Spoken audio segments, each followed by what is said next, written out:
Good morning साथियों, प्रणाम। आज की क्लास में आप सभी का स्वागत है। साथियों, नवरात्रि की आप सभी को शुभकामनाएं।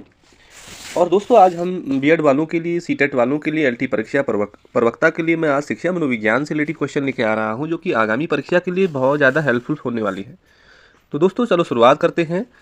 पहला प्रश्न है यहाँ पे, बच्चे की बुद्धि लब्धि 90 से लेकर 110 के मध्य है, वह किस प्रकार की बुद्धि है? तो दोस्तों, सामान्य बुद्धि बोलते हैं उसको, जनरल। तो बच्चे की बुद्धि लब्धि 90 से लेकर 110 के मध्य है, तो वह सामान्य बुद्धि का बालक है। बढ़ते हैं प्रश्न संख्या 2 पे। बाल मनोविज्ञान के आधार पर कौन सा कथन सर्वोत्तम है? बाल मनोविज्ञान के आधार पर देखा जाए तो यहाँ पे जो है ऑप्शन नंबर बी, प्रत्येक बच्चा विशिष्ट होता है। चाहे बच्चा कोई भी हो, वो अपने आप में विशिष्ट होता है। साथियों, बढ़ते हैं प्रश्न संख्या 3 पे। बच्चे के लिए निःशुल्क एवं अनिवार्य शिक्षा का अधिकार अधिनियम कितने वर्ष के बच्चों के लिए लागू किया गया? तो साथियों, ये ऑप्शन नंबर आपका पहला राइट हो जाएगा। 6 से लेकर 14 वर्ष के बच्चों के लिए निःशुल्क एवं अनिवार्य शिक्षा का अधिकार अधिनियम लागू किया गया है। बढ़ते हैं साथियों प्रश्न संख्या 4 पे। शिक्षक को ज्ञान होना चाहिए, तो शिक्षक को किसका ज्ञान होना चाहिए? हम ऑप्शन के आधार पर देखें, जो सटीक ऑप्शन है अध्यापन विषय एवं बाल मनोविज्ञान का। तो शिक्षक को तो सबसे पहले अपने विषय का संपूर्ण ज्ञान होना चाहिए, साथ ही बाल मनोविज्ञान का भी ज्ञान होना चाहिए। तो इससे क्या होगी, शिक्षण जो प्रक्रिया है वो काफ़ी संतोषजनक होगी, बच्चे काफ़ी संतोषजनक महसूस करेंगे। पढ़ते हैं साथियों प्रश्न संख्या 5 पे। एक बच्चे की बुद्धि और विकास के अध्ययन की सर्वाधिक अच्छी विधि कौन सी हो सकती है? बच्चे की बात हो रही है, उसकी बुद्धि और विकास का हमें अध्ययन करना है, स्टडी करनी है, तो सबसे अधिक जो विधि होगी वो क्या होगी? यहाँ पे ऑप्शन नंबर सी हो जाएगा, विकासी विधि। विकासी विधि इज राइट आंसर। साथियों, मेरा उद्देश्य है कि आप लोग तैयारी कर रहे हैं, आपका कॉन्फिडेंस लेवल जो है वो सही रहे, इसीलिए आप लोगों के लिए वीडियो बना रहा हूँ। और ऐसा नहीं है कि इन वीडियो में से नहीं आएगा, यहाँ से भी आपको क्वेश्चन आएंगे, और जो ये वाला सीडीपी है इसको सॉल्व करने में आपको इन क्वेश्चनों के द्वारा बहुत ज़्यादा हेल्प मिलने वाली है। तो प्रश्न संख्या 6 देखते हैं। सामाजिकरण वह प्रक्रिया है जिसमें बच्चे और वयस्क सीखते हैं। तो कहाँ पे सीखते हैं? परिवार में सीखते हैं, विद्यालय में सीखते हैं, साथियों से सीखते हैं। तो दोस्तों, तीनों ऑप्शन सटीक हैं और इसका राइट आंसर हो जाएगा ऑप्शन नंबर डी, इन सभी से। तो सामाजिकरण जो वह प्रक्रिया है, इन परिवार से, विद्यालय से, साथियों से पूरे उसका सामाजिकरण का विकास होता है। अगला प्रश्न है बहुत ज़्यादा महत्वपूर्ण। गार्डनर ने 7 बुद्धि का अधिमान निर्धारित किया। देखिए, पूछ देगा गार्डनर ने बुद्धि के अधिमान कितने निर्धारित किए, तो 7 हो जाएगा। 7 इसको आपको याद रखना है, विगत परीक्षाओं में आया हुआ क्वेश्चन है। अब इसमें पूछा है कि गार्डनर ने 7 बुद्धि अधिमान निर्धारित किया, इनमें से कौन सा नहीं है? तो देखिए, स्थान संबंधी बुद्धि गार्डनर का ही था, भावात्मक था, अंतर्वैयक्तिक बुद्धि भी था, ये 3 तो थे, और 7 कौन से हैं साथियों, वो भी आपको पढ़ के जाना है। तो ऑप्शन नंबर जो डी है, भावात्मक बुद्धि, sorry B, option number B जो भावात्मक बुद्धि है, ये गार्डनर के 7 बुद्धि अधिमान जो निर्धारित किए थे उनमें से नहीं है। भावात्मक बुद्धि इज राइट आंसर। बढ़ते हैं साथियों प्रश्न संख्या 8 पे।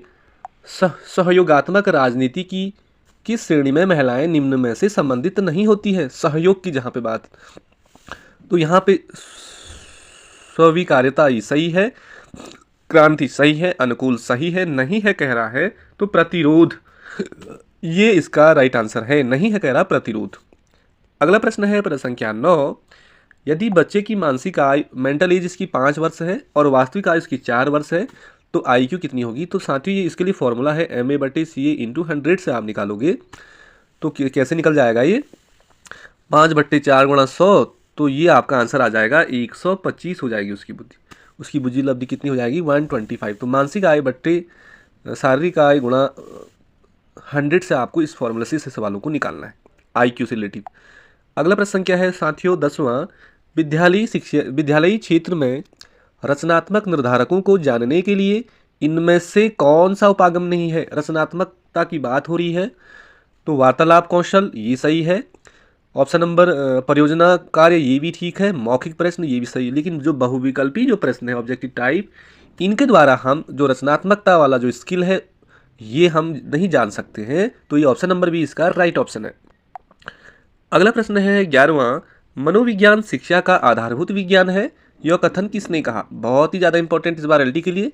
मनोविज्ञान जो है शिक्षा का आधारभूत विज्ञान है, यह जो स्टेटमेंट है किसका है साथियों? ऑप्शन नंबर बी राइट हो जाएगा, स्किनर महोदय का। Skinner is right answer. चलते हैं 12वें प्रश्न पे। आधुनिक मनोविज्ञान का क्या अर्थ है? देखिए साथियों, आधुनिक की बात हो रही है। सबसे पहले मन का था, फिर आत्मा का था, फिर शरीर का था, और आज जो है आधुनिक मनोविज्ञान का जो अर्थ है आज के परिप्रेक्ष्य में, तो वो है व्यवहार का अध्ययन। तो एजुकेशन ये के अंतर्गत क्या है? व्यवहार का अध्ययन ही है, राइट आंसर। प्रश्न संख्या 13वां देखते हैं। हिंदी अक्षरों को बालक किस आयु में पहचानने लगते हैं? देखिए, जो हिंदी के अक्षर होते हैं क ख ग अव्वा स्वर व्यंजन, तो जो बालक होते हैं उनकी आयु कितनी होती है कि वो हिंदी के अक्षरों को पहचानने लग जाते हैं? तो साथियों 5 वर्ष, 5 वर्ष कम से कम रखा है यहाँ पे। बहुत सारे जो बालक होते हैं वो पहले भी पहचान लेते हैं, तो 5 वर्ष इसका राइट आंसर है। अगला है बुद्धिलब्धि मापन के जन्मदाता कौन है? बुद्धिलब्धि, तो दोस्तों इसके मापन के जो जन्मदाता हैं वो कौन है? तो वो है टर्मेन। टर्मेन इज राइट आंसर। और जो बुद्धिलब्धि शब्द दिया था वो स्टर्न ने दिया था। मापन या उसके जन्मदाता की बात पूछेगा तो आपको टर्मेन याद रखना है। अगला है साथियों प्रश्न संख्या 15। एलिक्सिया क्या है? एलिक्सिया क्या है? एलिक्सिया क्या है कह रहा है। इसी को डिसलेक्सिया भी बोलते हैं। जो पढ़ने में जो कठिनाई होती है, बच्चों को पठन संबंधी जो विकार होता है, पढ़ने की अक्षमता को ही एलिक्सिया कहते हैं, और डिसलेक्सिया भी कहते हैं। पढ़ने की अक्षमता एलिक्सिया। बहुत ज़्यादा इंपॉर्टेंट क्वेश्चन है साथियों ये वाला। अगला प्रश्न क्या 16वां है। शिक्षा मनोविज्ञान की उत्पत्ति का वर्ष कौन सा माना जाता है? तो ये ऑप्शन के आधार पर देखें तो आपको 1900 याद रखना है। Option number D is right answer. अगला प्रश्न है साथियों 17वां। पियाजे की औपचारिक संक्रियात्मक अवस्था किस आयु अवधि तक मानी जाती है? औपचारिक की हो रही है, इनफॉर्मल। औपचारिक संक्रियात्मक अवस्था किस आयु अवधि तक मानी जाती है? तो साथियों ऑप्शन नंबर डी हो जाएगा 11 से 15 वर्ष। 11 से 15 वर्ष इसका राइट आंसर है। अगला है 18वां प्रश्न। जड़ बुद्धि वाले बालक की बुद्धिलब्धि कितनी होती है? जो मूर्ख होते हैं या उससे भी नीचे होते हैं, जड़ बुद्धि वाले जो बालक होते हैं, तो ये है टर्मन के अनुसार है 71 से कम जिनकी बुद्धि IQ लेवल होता है उनका, वो जड़ बुद्धि वाले बालक के अंतर्गत आते हैं। प्रश्न संख्या 19वां देखते हैं। गर्भ में बालक को विकसित होने में कितने दिन लगते हैं? तो गर्भ में बालक को विकसित होने में साथियों लगभग 280 दिन लगते हैं। कितने लगते हैं? 280 दिन लगते हैं, 9 महीने लगभग। अगला प्रश्न है साथियों 20वां कि नवजात शिशु का भार कितना होता है? ये भी बहुत ज़्यादा इंपॉर्टेंट क्वेश्चन है। तो 6 पाउंड, 7 पाउंड, 8 पाउंड, 9 पाउंड जो नवजात शिशु होते हैं इनका जो भार होता है टोटल ये होता है साथियों option number B right 7 pound. 7 pound, 7 pound आपको याद रखना है। डिजिट को आपको बिल्कुल बाय हार्ट याद करना है। अगला प्रश्न संख्या है 21। किस मनोवैज्ञानिक ने अपने 3 वर्षीय पुत्र का अध्ययन किया? तो कौन से ऐसे मनोवैज्ञानिक थे जिन्होंने 3 वर्षीय अपने बच्चे पे ही अध्ययन करना शुरू किया? तो वो थे option number B Pestalozzi. Pestalozzi ने क्या किया कि 3 वर्षीय पुत्र पे ही अध्ययन किया। ये भी बहुत ज़्यादा इंपॉर्टेंट हो सकता है आगामी परीक्षा के लिए। प्रश्न संख्या 22। निम्न में से विकास की अवस्था है। देखिए विकास की अवस्था कैसी है? संख्यात्मक तो हो नहीं सकती, निश्चित आयु तक चलने वाली प्रक्रिया है, ये भी नहीं है साथियों। विकास तो जीवन पर चलने वाली है। शारीरिक अंगों में परिवर्तन का सूचक, ये भी नहीं है। इसमें जो है ऑप्शन नंबर 1 राइट हो जाएगा गुणात्मकता इसका राइट आंसर हो जाएगा। विकास की अवस्था क्या है करके गुणात्मकता इज राइट आंसर। अगला है साथियों बालक का विकास होता है। अब बालक के विकास की बात हो रही है तो ये कहाँ से होता है? सिर से पैर की ओर। ऑप्शन नंबर ए राइट हो जाएगा, सिर से पैर की ओर। जो बालक होता है छोटा उसका विकास होता है सिर से पैर की ओर। अगला क्वेश्चन है 24। बालक में संस्कारों का प्रारंभ कहाँ से होता है? जो बालक होते हैं कहते हैं ना कि तेरे संस्कार ऐसे हैं वैसे हैं, तो संस्कारों का जो प्रारंभ होता है साथियों ऑप्शन नंबर बी सबसे पहले परिवार से ही बालक में संस्कार दिए जाते हैं। अगला 25वां प्रश्न है विकास के संबंध में गलत कथन बताना है आपको। तो जो विकास है वो सार्वभौमिक प्रक्रिया है, ये राइट है। दिशा सिर से पैर की ओर होती है, ये भी सही है। वर्तुलाकार गति है, ये भी सही है।